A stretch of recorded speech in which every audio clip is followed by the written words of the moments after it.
Hey, salut à toutes et à tous, bienvenue sur la chaîne de Super Chronophage. Aujourd'hui, on se retrouve pour une petite vidéo d'accueil de la version 3 d'Age of Sigmar. Et quoi de mieux pour fêter ça que de regarder les figurines qui auraient besoin d'un petit rafraîchissement. Je vous propose d'aller sur le site de Games pour voir ensemble quelles sont les figurines qui, à mon sens, mériteraient d'avoir un coup de neuf pour cette version 3 d'Age of Sigmar. Ça va surtout être des modèles qui ont une sculpture vieillissante, et l'intérêt, ça serait de renouveler la gamme pour attirer l'œil et pour être à la hauteur des kits qui sortent actuellement. Numéro 10. Le boucher des Ogor Tribe. C'est une figurine qui date un peu, puisqu'on voit que sur le site de Games, elle a encore un socle carré en présentation. Elle est malheureusement toujours en résine Finecast. Heureusement, elle n'est plus en métal, mais on est sur de la Finecast, c'est-à-dire que de la résine qui va être un peu souple, du coup pas facile à travailler au niveau de la peinture, et évidemment, comme c'est de la résine, ça va être ultra cassant. Je trouve qu'il y a quand même quelques défauts sur cette figurine et qu'on pourrait faire un petit peu mieux. Déjà, première chose, c'est que il est tout tassé le personnage. Ok, on est sur des ogres, mais il mériterait quand même d'avoir des bras un peu plus allongés et une silhouette un peu plus proportionnée comme les autres ogres. On a des kits super récents comme le chasseur qu'il y a dans la bande Shadespire, et ça serait vraiment cool d'avoir ce personnage-là dans la même esthétique, surtout qu'il est beaucoup joué, et je pousserais le vice un peu plus loin, c'est-à-dire que j'aimerais qu'il soit vendu avec le chaudron de la gamme. Alors lui c'est une figurine en plastique, le chaudron, mais c'est un peu comme un décor, quoi, et il va ajouter des bonus aux magiciens à côté, comme le boucher est un magicien, il va en bénéficier. Et il y a d'autres magiciens dans les listes, mais ça bénéficie surtout à ce personnage-là, il est extrêmement joué, et je pense que ce serait intéressant de le refaire en kit plastique et vendu avec le chaudron. Donc voilà. Je pense que tous les joueurs qui jouent Ogor aimeraient beaucoup voir ce personnage-là en plastique, avec une nouvelle sculpture.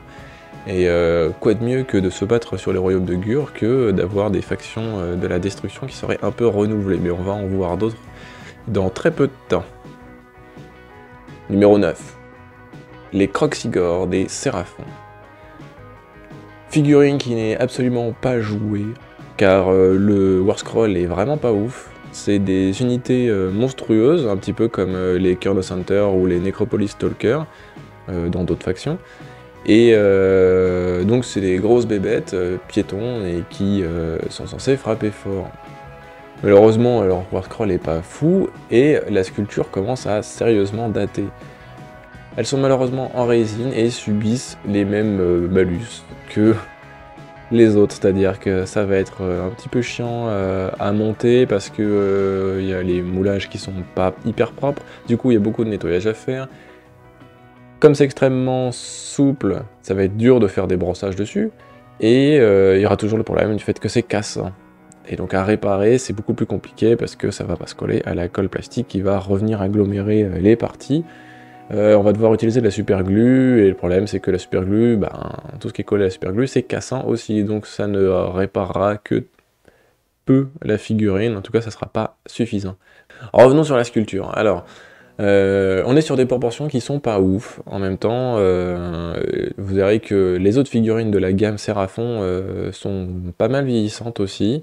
Il y a eu quelques entrées qui ont été plutôt récentes en fin battle, mais depuis il n'y a absolument rien eu, hormis le tout récent Lord Croak, qui fait son grand retour. Mais sinon, là, on est sur du vieux kit. Donc la petite problématique, c'est qu'ils ont des proportions qui sont malheureusement pas dingues, ils sont pas très impressionnants, ils ont la tête extrêmement rentrée dans les épaules, ils ont une tête un peu ahurie, c'est un peu dommage, et on manque d'expression, de dynamisme dans les visages, alors qu'on va retrouver par exemple dans la bande Shadespire des Séraphons, des choses très bien, et des texture d'écaille vraiment très bien. Là, les abdos qui descendent jusqu'à la queue, les bras qui sont dans le cou, c'est des fois un petit peu dommage. Les poses sont assez statiques. On voit qu'on a deux fois la même mais en symétrie. Et voilà, le troisième qui a une arme spéciale qui va avoir une pose différente des deux autres. Et donc voilà, c'est déjà pas mal comme défaut, parce que y a des trucs à faire, mais bon, après, on va pas cracher sur les sculpteurs, les pauvres, ils ont travaillé il y a un moment dessus, et aujourd'hui, on n'a plus les mêmes contraintes sur les moules et les kits, et donc du coup, on peut se permettre de faire des choses beaucoup plus intéressantes. Numéro 8. Démon de corne sur Blood Crusher. Alors, je ne sais absolument pas de quand date ce kit. Je sais qu'il est en plastique, puisque c'est des unités qui font partie du Start Collecting Démon de corne. Et donc on va retrouver les démons de corne montés sur ces espèces de machines démoniaques de cornes également. Et les démons sont pas si mal. Alors je sais qu'il existe aussi d'autres personnages, des guerriers de cornes qui sont montés sur ces bestiaux-là.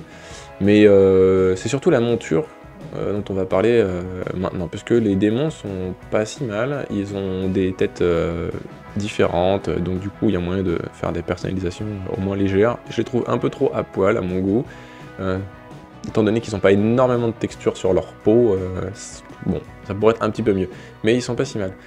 Le vrai défaut que je trouve, du coup, aux montures, c'est qu'ils sont vraiment monoblocs, quoi. Il y a quelques poses qui sont légèrement dynamiques, avec le fait que ce ne soit pas les 4 pieds qui reposent par terre, mais on a du mal à croire à la crédibilité de la machine en elle-même.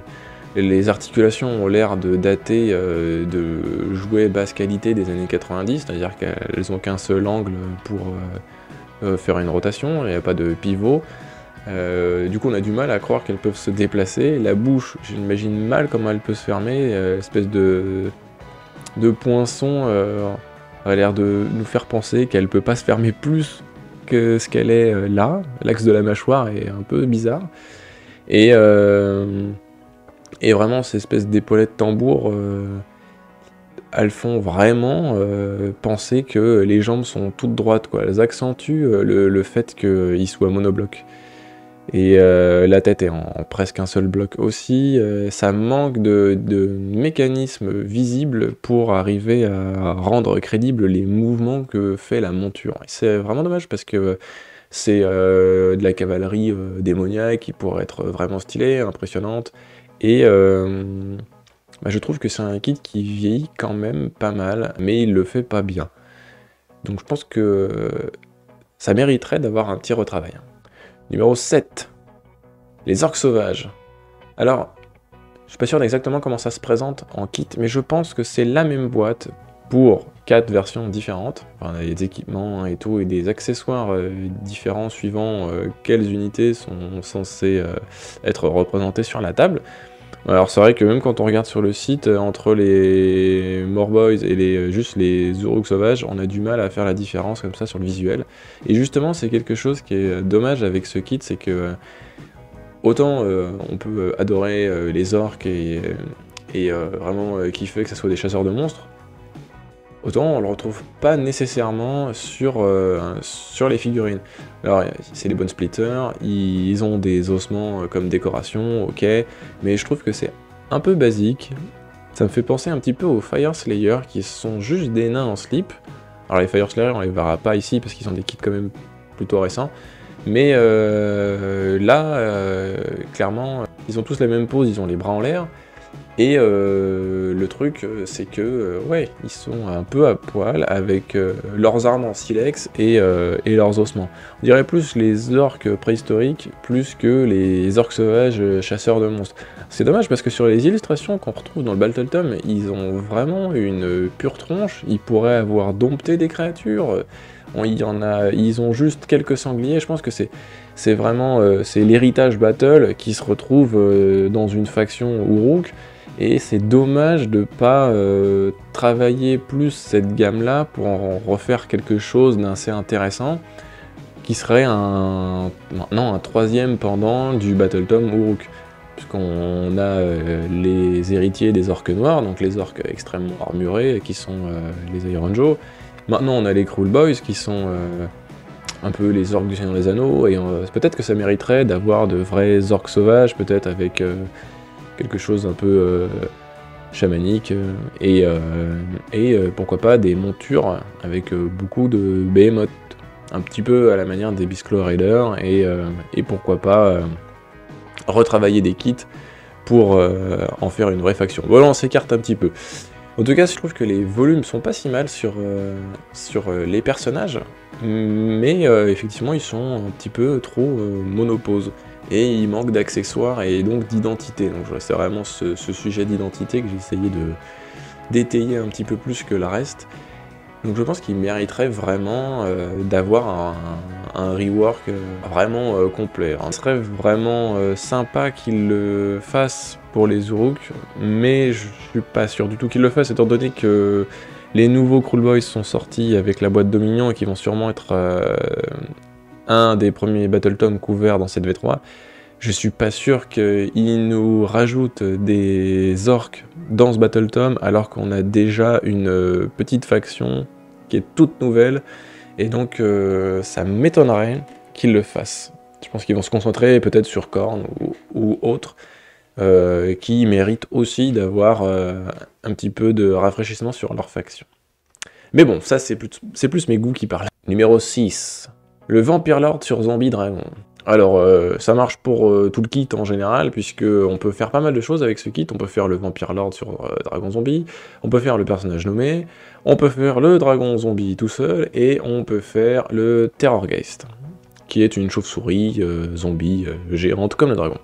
C'est vrai que maintenant ils sont quand même pas mal jouables dans les Soulblight qui sont les nouvelles légions de Nagash, mais le kit lui est resté le même. Alors je comprends, hein, c'est bien de pouvoir jouer les kits qui existent déjà, mais il date un peu, et notamment la monture, on sent qu'elle est d'un autre âge, quoi.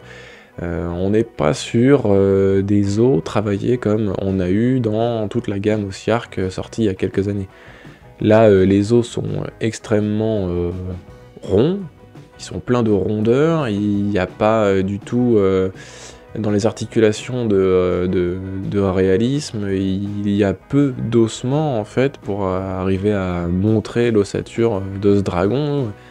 Il y a quelques côtes, il y a l'armature des ailes, mais c'est pas dingue. La tête est extrêmement propre aussi, tout l'ensemble a l'air très très propre en fait.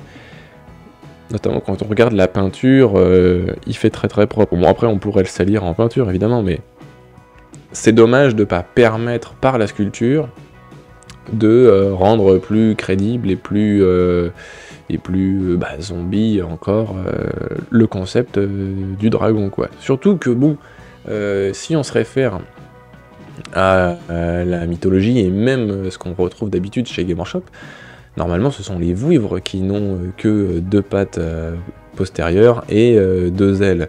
Il faudrait aussi qu'il ait 2 pattes antérieures pour être un dragon, donc il faudrait qu'il ait ces 6 membres pour être un dragon. En fait là on est vraiment plus sur une vouivre.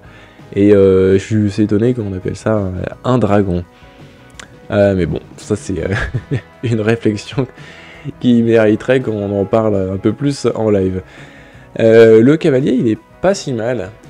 C'est juste dommage qu'il ait des proportions un peu tassées aussi. Bon, je pense que c'est le vieillissement du kit qui fait ça, parce qu'on a eu de très très belles figurines vampires, avec notamment la bande Underworld qui est sortie là récemment avec les Soulblight.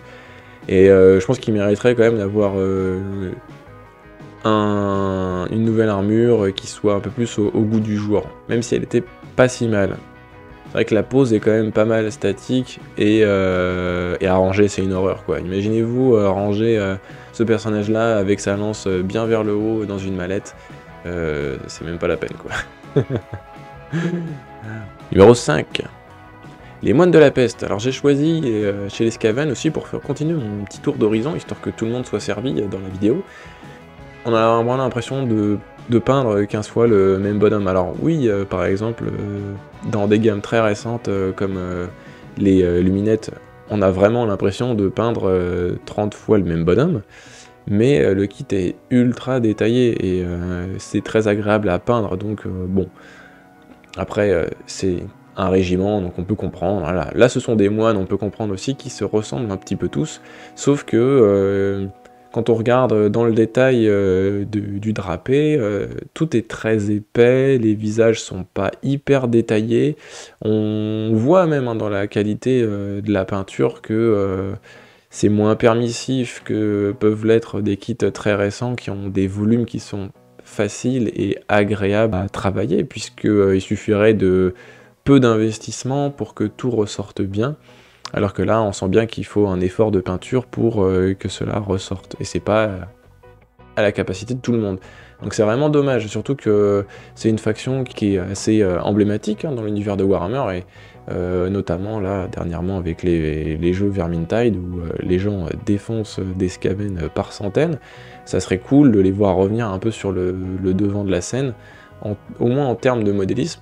Numéro 4, on commence à taper vraiment dans le dur, là, avec les Chaos Warrior. Alors là, c'est la boîte du régiment. J'ai fait exprès de prendre cette boîte-là, et non pas les Chaos Warrior contenus dans le Start Collecting Slave to Darkness, puisque ce n'est pas du tout la même chose.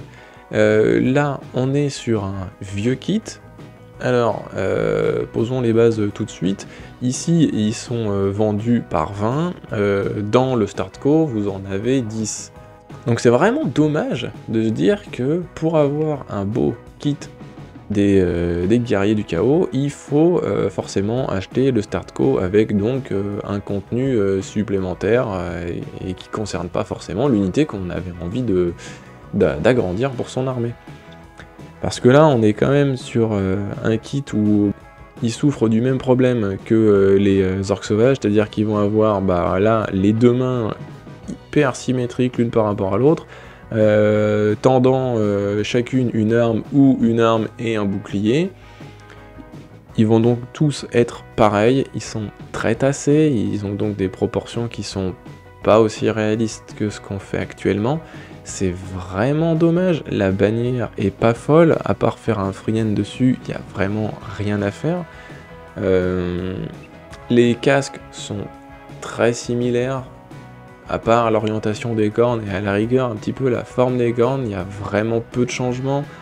Le détail est assez grossier, toujours en comparaison avec ce qu'on fait actuellement, évidemment. On est sur une unité qui est quand même l'unité de base, la grosse ligne des Slave to Darkness, et c'est dommage d'avoir comme seule possibilité d'acheter un Startco pour avoir des figurines qui sont jolies.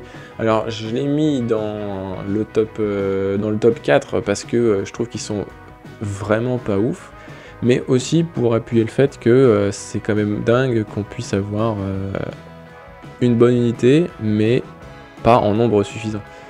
Donc j'espère que Games proposera un jour une boîte où on peut retrouver uniquement les guerriers du chaos avec le même kit que dans le Start Collecting. Numéro 3. Alors là on est sur mes petits chouchous, c'est les Saurus Warriors. Les pauvres petits qui ont un kit, alors là je connais bien, qui date de 2003-2004. J'étais comme un fou quand c'est sorti. J'avais commencé Battle avec des hommes lézards, ils étaient pas du tout comme ça, ils étaient beaucoup plus tassés, ils ressemblaient un peu au Croxigore qu'on a vu tout à l'heure, mais en version petit, avec un bouclier absolument dégueulasse et des fois des faucilles comme armes. Et en 2004, on est passé à une nouvelle version, ils avaient complètement refait l'entièreté de la gamme, et c'était vraiment très très appréciable. On passait à plus de kits en plastique et avec justement cette nouvelle sculpture, et ils ont gardé ce design depuis. Donc au-delà du fait qu'ils aient gardé le design, il y a pas mal de kits qui sont restés les kits de l'époque, et notamment celui-là. On voit qu'ils en souffrent clairement puisqu'on est sur les mêmes personnages les uns à côté des autres. Il y a des légers changements sur les têtes, des fois sur les bracelets au poignet, mais sinon, voilà, on s'arrête à là, ils ont tous exactement la même pose. On est vraiment sur des kits qui sont datés, puisque même quand on ouvre les grappes, et je pense que ça doit être le cas des autres kits qu'on a couverts dans ce top, c'est-à-dire qu'on voit tout de suite sur la grappe qu'il y a énormément d'espace et qu'elles sont pas du tout rentabilisées en termes d'espace de grappe, et donc on est sûr que le kit n'a pas bougé depuis sa création. Alors effectivement, je comprends, c'est hyper rentable de continuer à produire ces kits, mais la gamme commence vraiment à vieillir, il y a pas mal de joueurs qui parlent aussi de ces kits-là en se demandant si la gamme va être refaite.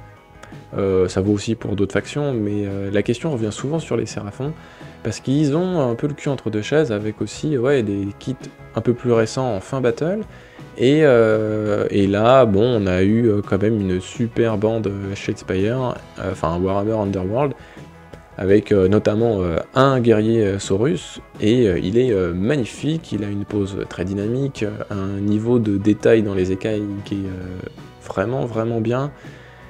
Et c'est vrai que de le poser à côté de ces guerriers-là, bon, ça fait un peu mal aux yeux. J'aimerais vraiment, vraiment qu'ils refassent les guerriers Saurus et consorts, quoi. On va dire que les versions sur sang-froid mériteraient la même chose. Ils sont vraiment pas dingues. Qu'ils aient une épée ou une lance, ils auront le bras dans la même position. C'est dommage parce que c'est une faction qui est quand même pas mal jouée. S'ils l'ont laissé dans Age of Sigmar et elle a quand même une importance dans le fluff, il mériterait d'avoir une troupe qui fait pas pâle figure comparé au reste. Donc ça serait vraiment chouette de les retrouver en neuf. Numéro 2, les Stabas, qui existent aussi dans une autre version, mais c'est le même kit, qu'ils soient archers ou avec leurs petites armes de mêlée. C'est donc les gobelins, ils sont chez les Gloomspite, et on voit tout de suite en regardant la photo qu'ils sont vraiment pareils. Il va y avoir certains qui ont des visages légèrement différents, une pose orientée légèrement dans l'autre sens ou quoi. Les armes se changent très très peu, elles sont très grossières, ils ont le même bouclier, le vêtement est ultra simple, ils sont très tassés, on n'est pas du tout sur les mêmes proportions que les chevaucheurs de Squeak qui eux pour le coup sont vraiment super. Et bon, forcément beaucoup plus récent. Mais là, même les bannières sont pas folles. On va retrouver des volumes qui sont assez grossiers également sur les filets. Et voilà, en fait, bon, on sait que les gens les jouent pour faire des écrans et les laisser mourir sur le champ de bataille. Et c'est quand même dommage de pouvoir jouer encore pas mal ces figurines-là et de le laisser dans leur jus. Parce que là, clairement, on est vraiment sur un kit qui vieillit pas bien du tout, parce que les nouveaux leur mettent une sacrée baffe, ils sont vraiment magnifiques, et juste poser ça à côté, on a l'impression de jouer à presque deux jeux différents. Alors peut-être que je grossis un peu le trait, mais j'aimerais beaucoup qu'ils se retrouvent à nouveau à côté de leurs frères gobelins, sans avoir honte de se montrer sur le champ de bataille. Numéro 1, et pas des moindres, le Flammeur de Tsench. Alors là, je crois que j'ai vraiment trouvé la pépite. Si on devait refaire qu'une seule figurine de toute la gamme d'AOS, ça serait vraiment pour moi celle-là, parce qu'elle est quand même pas mal jouée, apparemment elle est forte, et alors peut-être qu'elle est un peu moins forte qu'avant, il me semble avec le nouveau Battle Tome, mais quand même, elle est pas mal jouée, et quand on la regarde, on sent qu'elle est d'un autre âge, quoi, elle a pas passé le end time, et que... on se demande ce qu'elle fout ici. La pose est hyper statique. Il y a de la symétrie partout, du coup, il n'y a aucun dynamisme. Les flammes, je sais pas si j'ai vraiment besoin de commenter en comparant ce que Games arrive à faire maintenant sur ces kits. On a vu pas mal d'effets de flammes qui étaient vraiment sympas. Je pense par exemple à l'épée de Be'lakor qui part en flammes un peu fumée, ou même aux bandes Warcry qui sont sorties dans la dernière boîte de lancement de Warcry. On est vraiment sur des flammes très bas de gamme, et les bras, au-delà du fait qu'ils soient symétriques, on voit qu'ils ont un volume sur l'extérieur, mais en fait l'intérieur est très plat. Encore une fois, je sais qu'on est sur des figurines fantasy, mais ça casse un peu le réalisme, donc la crédibilité de la créature. La bouche d'en bas, je sais pas ce que vous en pensez, mais je trouve qu'elle est vraiment pas dingue. Il mériterait d'avoir une nouvelle figurine. Surtout que c'est la même figurine aussi sur le kit, je crois, sur une monture, peut-être sur une raie ou sur un char, il existe aussi monté, et c'est la même. Alors elle est en plastique, mais c'est quand même ouf de se dire que, même si c'est un kit plastique, il a quand même vachement mal vieilli, et il mériterait d'être retravaillé, surtout pour l'importance qu'il a dans le Battle Tome. Les autres, ça peut passer, mais quand j'ai regardé l'ensemble, les figurines sélectionnées pour faire ce top, je me suis vraiment rendu compte que celle-ci, elle gagnait haut la main. Donc elle mérite bien sa première place. Voilà en tout cas ce que je pouvais vous dire sur ce top. J'espère que vous avez trouvé ça intéressant. Si vous n'êtes pas d'accord avec moi, ou si vous êtes d'accord avec moi, n'hésitez pas à me le dire en commentaire. Vous pouvez également me donner, votre liste de figurines à retravailler. Là, moi, j'ai pas fait mon top 10 personnel des figurines que j'aimerais revoir, sinon je pense qu'on aurait vu énormément d'orques et de séraphons. Mais j'ai essayé d'un peu couvrir l'ensemble des grandes alliances pour parler un peu à tout le monde et essayer de voir ce qui mériterait d'être refait en V3 d'AOS. Merci d'avoir regardé cette vidéo, n'hésitez pas à mettre un petit pouce bleu, à partager si vous avez envie de montrer ce top à vos amis. Pour se retrouver en live, ça se passe sur Twitch le mardi soir à 21 h, et sinon, n'hésitez pas également à rejoindre la communauté des chronopeintres sur le Discord en description.